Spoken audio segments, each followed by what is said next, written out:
पढ़ करके अपने आप को शिक्षित कर सकते हैं। आज ये चंदन क्यार में इस जन सैलाब में आप लोग उपस्थित हैं। आज आप अपना बताइए, यहाँ पे खड़े जितने भी जन हैं, कितना कितना का बिजली बिल माफ हुआ है? जरा सबका हो गया है, सबका हो गया है। आज इस महंगाई के जमाने में केंद्र सरकार हमें अभिशाप देती है, चाहे हमारा खाना पीना, हमारा कपड़ा लगना, हमारा घूमना फिरना, कुछ भी हो, हर चीज महंगा हो गया है। उसमें अगर बिजली बिल भी किसी का 5,000, किसी का 15,000, किसी का 50,000, किसी किसी का लाख लाख का बिल माफ हुआ है। ये झारखंड की सरकार, आपका बेटा, आपका भाई हेमंत सोरेन जी ने हमारी झारखंड की जनता के लिए 37 लाख परिवारों का बिजली बिल माफ कराया है। आज हमारे इस राज्य में आपकी ये महागठबंधन की सरकार निडर होकर के आपके साथ में खड़ी है, लेकिन ये जो बीजेपी के लोग हैं, इनके साथ में कौन है? इनके साथ में बड़े बड़े हमारे जो व्यवसायी हैं वो लोग खड़े हैं, बड़े बड़े धनकुबेर हैं वो खड़े हैं, और ये केंद्र की सरकार जो है ये सिर्फ बड़े बड़े लोगों का ही सुनती है, नीचे धरातल में हम जैसे गरीब आदिवासी लोगों का चिंता नहीं करती है।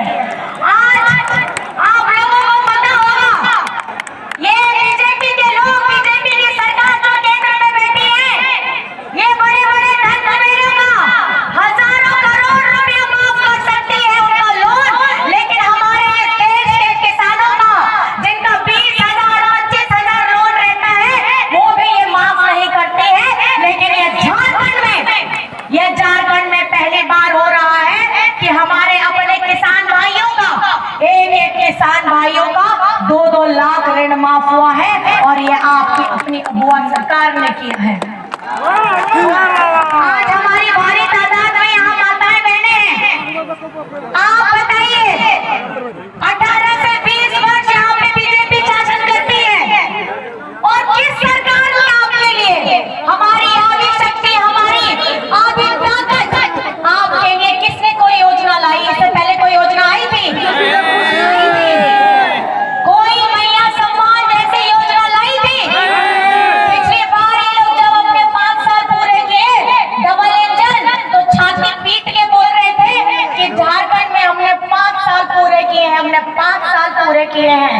अगर आपने इतना 5 साल पूरा किया था, तो हमारी आदि शक्ति, हमारी आदि ताकत के बारे में आप कैसे भूल गए? और आज जब हेमंत सोरेन जी हमारी आदि आवाम के लिए, हमारी आदि ताकत के लिए, उनको आर्थिक स्वरूप से मजबूत बनाने के लिए क्रांतिकारी योजना लाए हैं, जिनका नाम है झारखंड मुख्यमंत्री मैया सम्मान योजना। और इस मैया सम्मान योजना के तहत 18 वर्ष से लेकर के 49 वर्ष की हमारी जितनी बिटिया बहनें माताएं हैं, उन लोगों को 1000-1000 रुपया खटाकर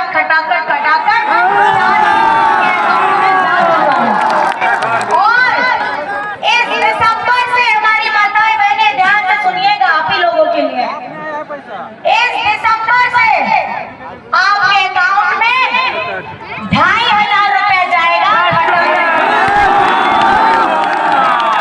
और ये किस लिए किया है, ये आपको समझने की जरूरत है। आदरणीय हेमंत सोरेन जी जानते हैं कि जिस तरीके से जब हमारी आधी आबादी आज सुबह से लेकर के रात तक अपने परिवार के लिए, अपने बच्चे के लिए, अपने पति के लिए, अपने परिजनों के लिए सुबह सबसे पहले उठती हैं और सबके लिए खाना बनाती हैं, घर के लोगों का पूरा ध्यान रखती है, और जब रात में सारा काम निपटा करके रात में अपने आप को सबसे पीछे रखती है। मैं ये कहना चाहती हूँ, आपका दादा हेमंत सोरेन, आपका भाई हेमंत सोरेन, आपका बेटा हेमंत सोरेन ये जानता है आप अपने आप को पीछे रखनी है, लेकिन आपको पहली पंक्ति में लाने का जो काम किया है, आज आपकी जय जयकार हो रही है। और आज झारखंड में अगर कुछ चल नहीं रहा हो, मैया तो खूब चल रही है।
करने का काम कर रहे हैं। मैं आप लोगों से सिर्फ अपील ये करना चाहती हूँ, आप इस गंभीरता को समझिए।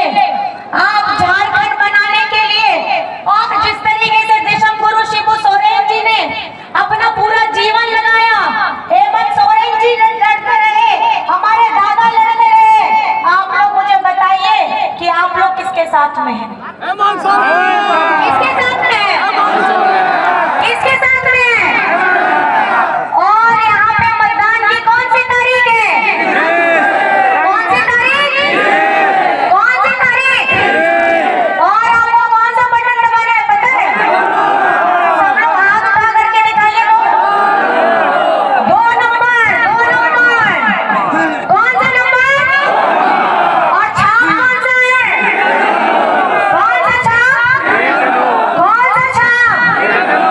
चाचा जी बहुत बहुत धन्यवाद। दादा आप तीर धनुष बना के दिखा दिए। तीर धनुष में 20 तारीख को 2 नंबर में आपको बटन दबाना है। और चंदन प्यारी की पूरी जनता, पूरी आवाम हमारी जितनी भी है, आप लोगों को सुबह में सबसे पहले उठना है और पहले करना है मतदान, फिर करना है जलपान। और हमारे जितने भी बूथ एजेंट हैं, मैं उन लोगों को भी बताना चाहूंगी, हमारे सभी बूथ एजेंट भाई लोग, आप लोग 20 तारीख को सुबह में सबसे पहले जाएंगे, मॉक पोल में जाना है और मॉक पोल में भी रहना है और 17C का फॉर्म लेना है और 17C का फॉर्म भरा करके उसको सिग्नेचर करा करके जब तक मशीन स्ट्रॉन्ग रूम में नहीं पहुंचता है, आप लोगों को वहां पे एक टाइम पे खड़े रहना है। बस मैं इतना कहना चाहूंगी, बोलते बोलते मेरा गला भी बैठ गया है।